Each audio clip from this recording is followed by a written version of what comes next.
Okay. Les zones activées par Karen se situent là, au centre du cerveau, dans ce qu'on appelle le cerveau émotionnel.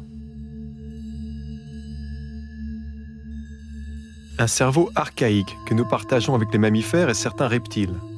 Entre ces neurones naissent l'amour, la joie, mais aussi la peur ou la tristesse. Bref, le royaume des émotions et de l'inconscient.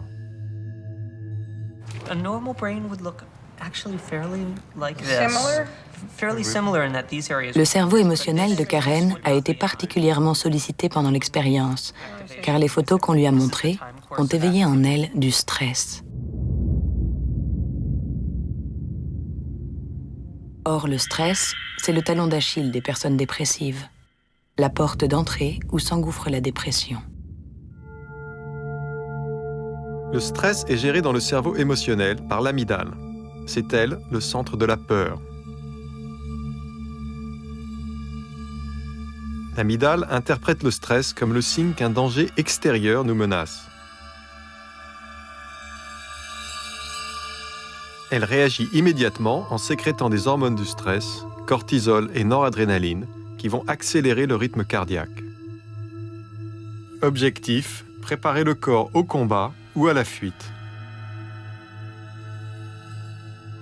Pendant ce temps, il se passe quelque chose dans le néocortex, et surtout ici, dans le cortex préfrontal.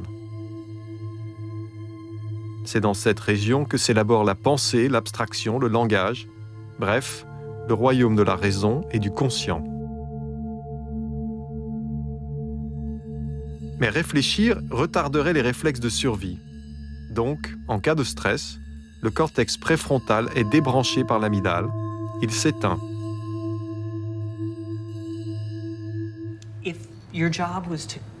Imaginez que votre métier, c'est de compter les papillons et que vous êtes dans un bois. Et un ours arrive. Donc vous n'arrivez plus à compter correctement les papillons, vous prenez plutôt la fuite. Ça, grâce à votre amygdale qui a pris le pouvoir. Elle a éteint toutes les zones qui ne sont pas importantes pour votre survie. Et donc elle a éteint une grande partie de votre cortex préfrontal.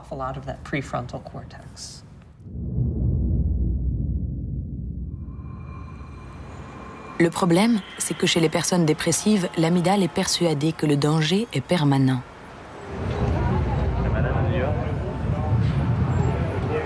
La preuve, face à des photos n'évoquant aucune angoisse, Karen, au lieu de se calmer, a continué de stresser.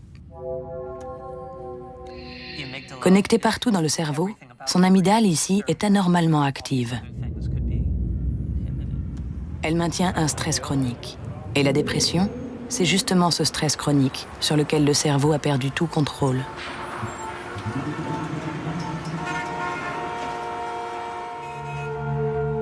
Le cerveau a perdu le contrôle, car après plusieurs semaines, l'hippocampe est attaqué par l'amygdale. Or, le rôle de l'hippocampe est justement d'éteindre l'amygdale une fois le danger passé et de permettre au cortex préfrontal de se rallumer. Mais pendant la dépression, les hormones du stress augmentent tellement qu'elles finissent par détruire les neurones de l'hippocampe.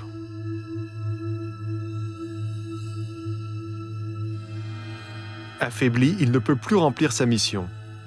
Et le siège du raisonnement reste éteint. Les personnes dépressives sont donc coupées d'une moitié d'elles-mêmes.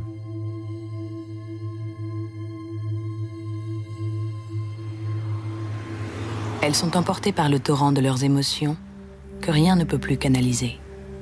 Ni volonté, ni recul, ni raisonnement. Le raisonnement, il est faussé par la dépression. Et au lieu de voir le verre à moitié plein, je le voyais toujours à moitié vide. Alors que ma nature, c'est plutôt de le voir à moitié plein.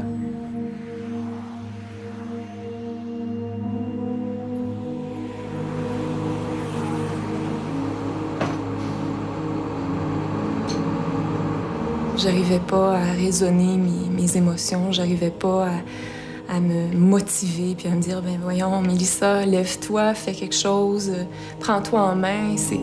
C'est pas un bon conseil à donner non plus à une personne qui est dépressive.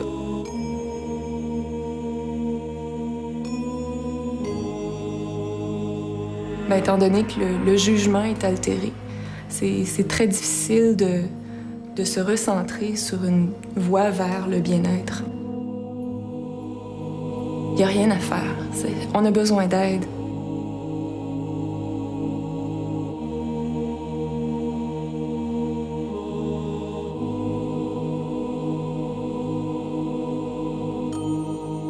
Se confier à un psy soulage.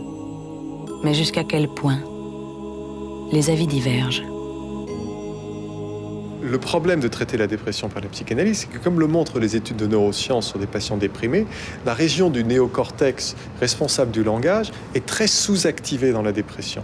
Il est donc très difficile d'avoir accès au cerveau en passant par le langage chez les patients déprimés.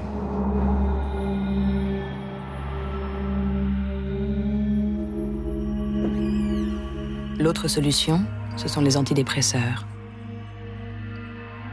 Ces médicaments, parmi les plus prescrits au monde, aident l'amygdale à se calmer et régulent le flot des émotions négatives. Alors, les antidépresseurs sont utiles et importants puisqu'ils sont capables de directement changer l'activité du cerveau émotionnel. Mais par contre, ils ne sont que des béquilles, dans la mesure où lorsqu'on arrête de prendre le traitement, ils ne jouent plus ce rôle, et d'où le fait que beaucoup de patients qui ont suivi ces traitements par antidépresseurs retombent dans la dépression.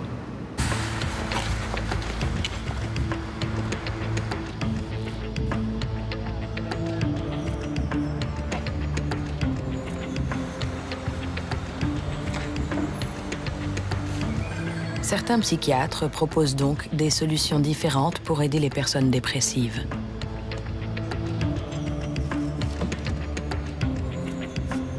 Il y a plein d'approches pour remplacer les antidépresseurs et la psychanalyse. Mais une des plus simples, c'est l'exercice physique. Une étude de l'université de Duke a montré que 30 minutes d'exercice physique 3 fois par semaine avaient un effet exactement identique à celui d'un antidépresseur. Au bout de 4 mois, le même nombre de patients avaient récupéré.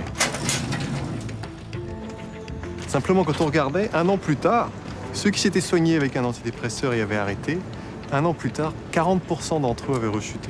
Alors que ceux qui s'étaient soignés avec le sport, seulement 8% avaient rechuté, c'est-à-dire 4 fois moins.